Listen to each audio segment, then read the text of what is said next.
मैं एक ऐसी लड़की हूँ जो खुद को बड़ी ब्रेव गर्ल समझती थी। सोशल मीडिया पर अपनी फोटो बड़ी बेफिक्री से शेयर करती थी। मैं भूतों की कहानियों पर बिल्कुल भी बिलीव नहीं करती थी।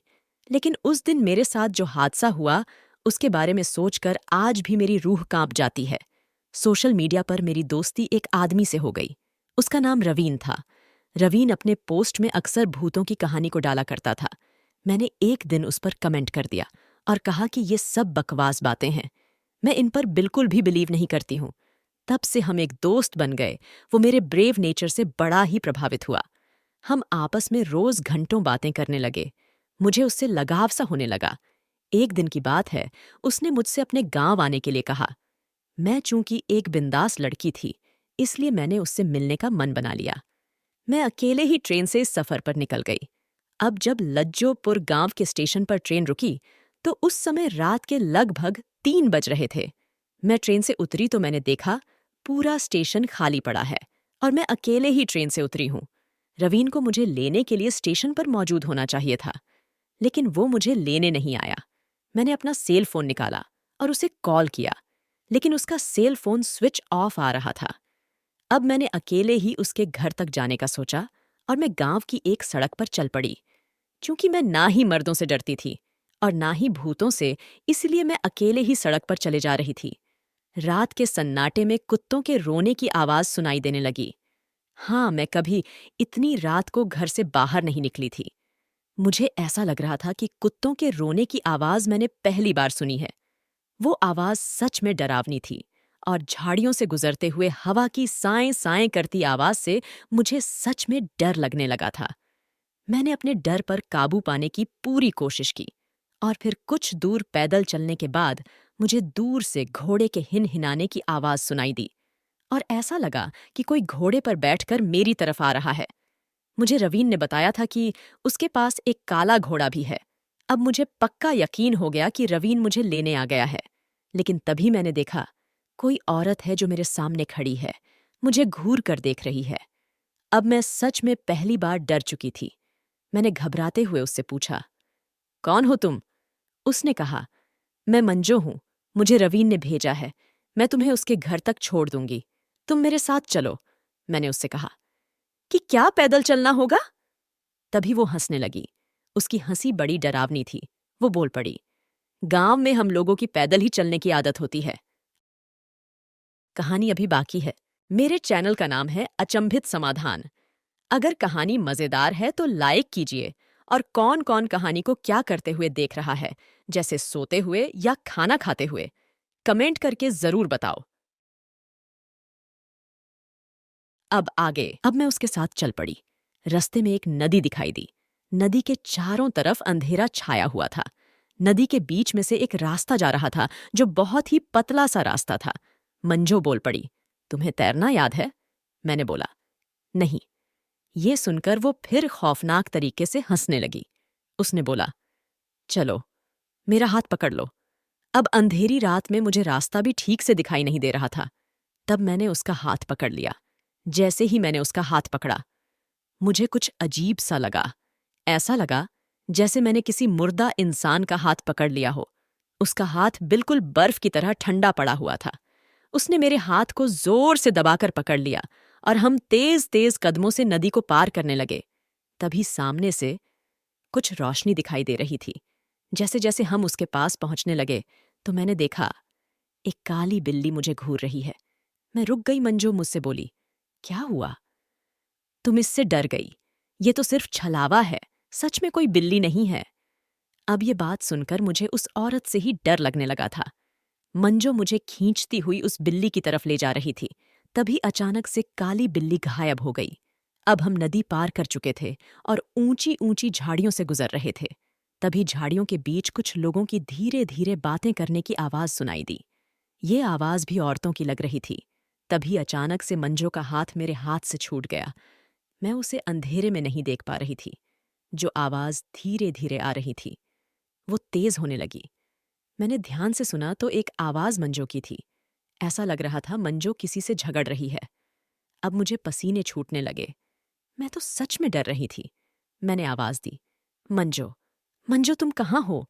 तभी मुझे कुछ ऐसी आवाज सुनाई दी जैसे जोर से कोई जमीन पर गिरा हो। मैंने फिर पुकारा, मंजो। मंजो। अब मुझे फिर वही आवाज सुनाई दी। अब मुझे ऐसा लग रहा था जैसे मंजो किसी से झगड़ रही है। मेरा हलक पानी की प्यास से सूख रहा था और मैं चुपचाप अपने कानों को दबाकर खड़ी हो गई।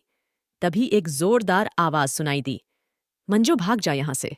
और फिर अचानक से एक दूसरी औरत मेरे सामने आ गई, बोली, मैडम चलिए, रवीन के पास मैं आपको लेकर जाऊंगी। मैं उन्हीं के साथ काम करती हूं, वो मेरे बॉस हैं। मैंने कहा, मंजो कहाँ है?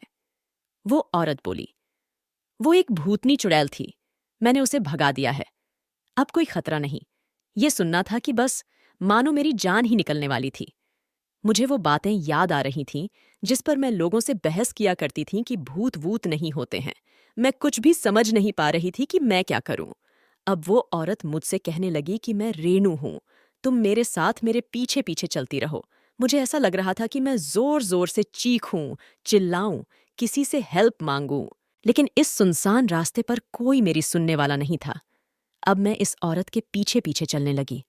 उसने मुझे एक रस्सी पकड़ा दी और मैं अंधेरे में उस रस्सी को पकड़ते हुए उसके पीछे पीछे चल रही थी। कुछ दूर चलने के बाद मुझे कहीं से कुछ धुआं धुआं से दिखाई देने लगा। अब मैं क्या देखती हूं कि हम एक शमशान घाट से गुजर रहे हैं। तभी मुझे ऐसा लगा कि जिस रस्सी को मैंने पकड़ा हुआ है वो जैसे किसी परछाई के हाथ में है। मैंने आवाज दी, रेनू, रेनू तुम कहाँ हो? तभी रेनू बोली, मैडम घबराइए मत, मैं आपके सामने ही हूं। लेकिन मेरे सामने सिर्फ एक परछाई ही थी।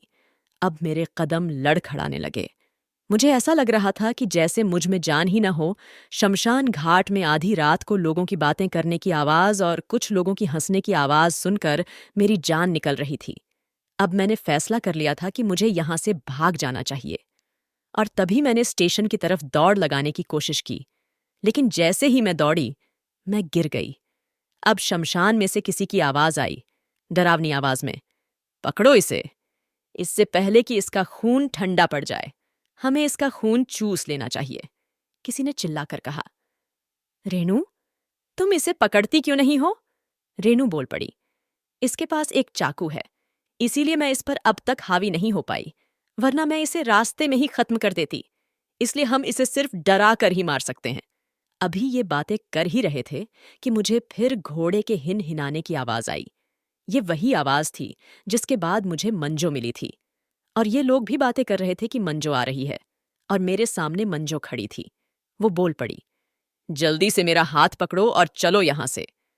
मुझे उसकी आवाज में अपनापन महसूस हुआ और मैंने उसका हाथ पकड़ लिया और हम दोनों दौड़ते हुए शमशान घाट से बाहर निकल आए। अब मैं मंजो के साथ एक बड़े से मैदान में खड़ी थी। रात के सन्नाटे में साएं साएं करती हवा की आवाज और झाड़ियों के हिलने का नजारा काफी डरावना सा था। मंजू मुझे एक गड्ढे के पास ले गई और किसी को आवाज देने लगी, रुंजन रुंजन बाहर आओ। मैं डरते हुए बोली, अब ये रुंजन कौन है और हम इस गड्ढे के पास क्या कर रहे हैं? मंजू बोल पड़ी, रुंजन मेरा पति है। मैंने जब रेनू को मार दिया था तब उसके भाई ने मुझे और रुंजन को धोखे से मार डाला था और इस मैदान में दफन कर दिया था। ये सुनना था कि मेरी चीख निकल गई और मैं चिल्लाकर बोल पड़ी, तो क्या तुम सच में एक भूत हो? मंजू बोली, हाँ, और मैं तुम्हें अपने पति के लिए लाई हूं। मैं अपने पति से बहुत ही प्यार करती हूँ। उन्होंने काफी दिनों से किसी इंसान का खून नहीं पिया है। आज हम दोनों तुम्हारा खून पिएंगे। तभी एक परछाई मुझे दिखाई देती है और मंजो उसे देखकर बोल पड़ी, कहाँ चले गए थे रुंजन तुम? ये लो, आज मैं तुम्हारे लिए एक मजेदार खाना लाई हूं। ये के बड़ी हट्टी कट्टी औरत है, इसका खून पीने में तुम्हें बड़ा ही मजा आएगा।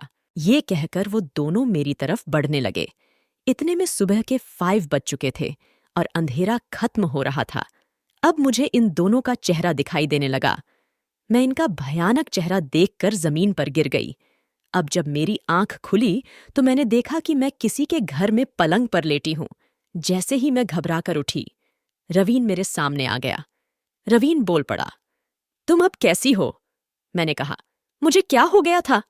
रवीन बोला, तुम मुझे रेलवे स्टेशन पर बेहोश पड़ी हुई मिली थी। ये सुनने के बाद मैंने रवीन को रात की पूरी बात बताई। ये सुनने के बाद रवीन बोला, तो तुम अब क्या कहती हो? भूत वूत होते हैं या नहीं? मैंने थोड़ा सोचकर जवाब दिया, मैं साइंस पर बिलीव करती हूँ, भूतों पर नहीं। और फिर हम दोनों जोर जोर से हंसने लगे।